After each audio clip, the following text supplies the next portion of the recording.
Hello and welcome back everyone. So today we are going to solve the fourth practice problem in Stacks and Queues series. And today we are discussing Leetcode problem 1823, find the winner of a circular game. So instead of going through the problem statement, I'll quickly explain it in my words.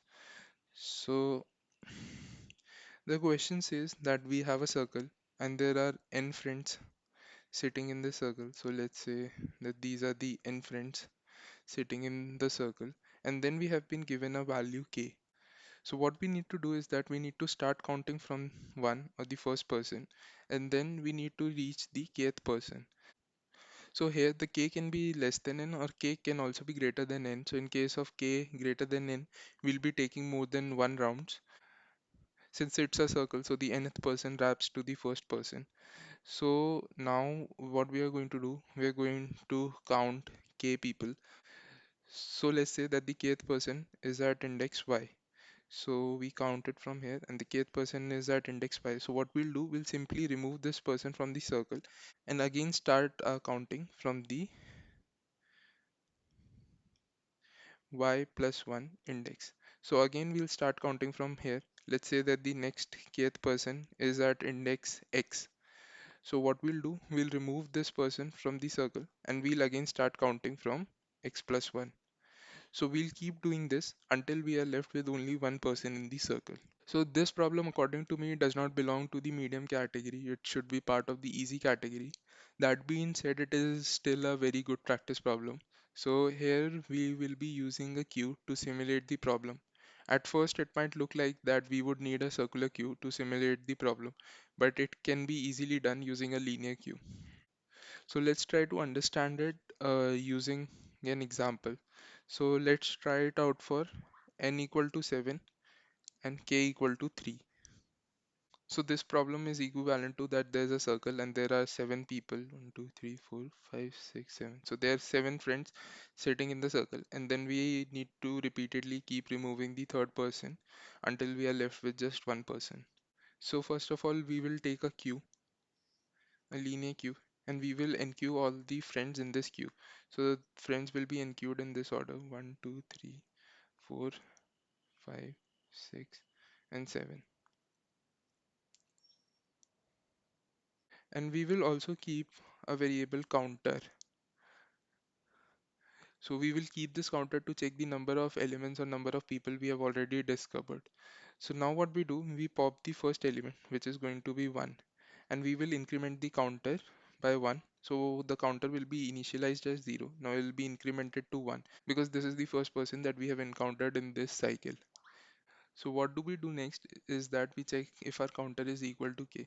But our counter is 1 because this is the first person that we have encountered. And this is not the kth element. So what we do, when we have counter equal to k, we have to remove that element because that is the kth element. But when the counter is not equal to k, we actually do not remove it from the queue. So this person will actually remain part of our circle. But when do we need to count this person again? This person needs to be counted only when we have taken a complete circle in the loop. And when will that happen? That will happen when we have considered all the remaining elements. So this person should be counted next or should be considered next only once we are done taking a complete route of the loop or we have discovered all the other people. So what we do is that we do not remove this person from the queue, we pop it and we again add it to the queue. So when we add an element to the queue, it gets added to the back. So this element will only be discovered when we are done discovering all the elements which are before the current element in the queue. And this is due to the FIFO nature of the queue. And that's why the linear queue actually works, and that's why we are using the queue here.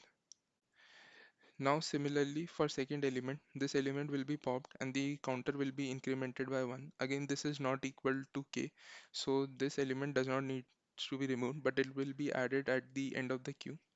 Now we will reach the third element or 3. This will be popped from the queue and counter will be incremented by 1. Now counter is equal to k. So this element is actually the kth person in this circle. So we already know that any element which is at the kth position needs to be removed from the circle. So what we do here is that simply remove this element from the queue. So this element does not need to be counted again. So we do not add it or do not push it again to the queue. Thus we have actually removed the kth person.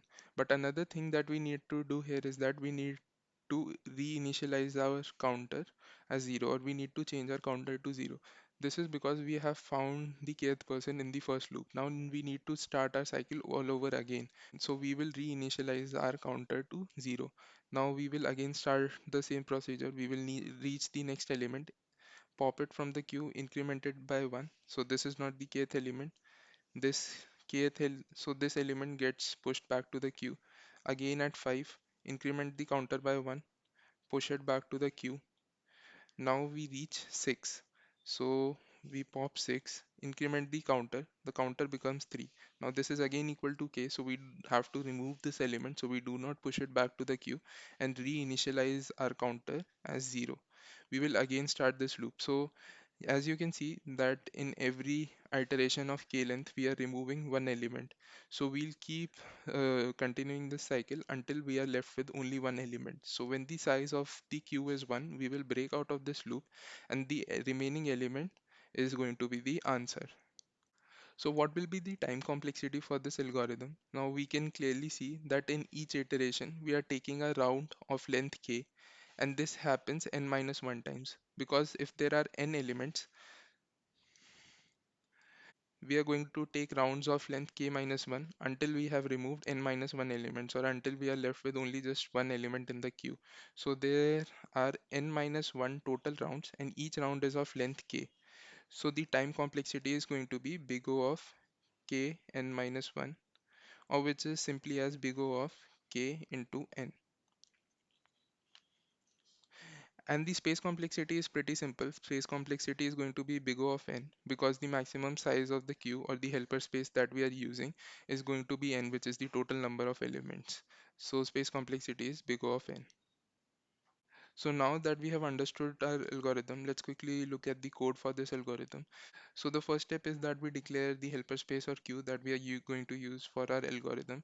And second is that we push all the elements initially to the queue. So all the elements are pushed in order from 1 to n in the queue. Now, while discussing our algorithm, what we did was we were incrementing our counter by 1 and checking if our counter becomes equal to 0. Here, what we are doing, we're initializing our counter to k, and at every step, we are decrementing 1. So when the counter reaches 0, it implies that this is the kth person. So it's just the reverse, but the logic is exactly same. So now we have our main loop, and this main loop needs to continue till the size of the queue becomes 1. Because if the size of the queue is greater than 1, we need to keep taking round. And finally, when it becomes 1, we are left with only one person. That person is going to be our answer. So in the end, we are returning that one person, or the person in the front of the queue. Now the main loop runs till the size of the queue is greater than 1. So what we do here is that we pop the front, or the friend which is in the front of the queue. So rank of friend actually refers to the position of the friend initially in the circle. So the value 1, 2, 3. So the first friend is actually has a rank 1. So it's just a way of giving meaningful name to the variable, nothing else. So what we do, we get the friend who's in front of the queue, we pop the element from the queue, and we decrease the counter by 1. Now if the counter has become 0, then this is the kth person, so we do not push it back to the queue. It's just that we reinitialize our counter, because we need to start counting again, or we need to start taking the round again. So that's why it is reinitialized to k. If the person is not the kth person, then we simply push the person back to the queue, and the person goes behind all the other elements, and will be discovered once all the other elements before it in the queue are discovered. So we keep repeating this till we are left with just one element, and we'll return the element in the end. So I hope that you've understood the algorithm and why we are using queue here and how we are using the queue here. In case you still have any doubts, as always, the comment section is open. Please go and post your doubt there, and I'll try to address it in the comment section itself. So thanks a lot for watching. See you in the next video. Bye bye.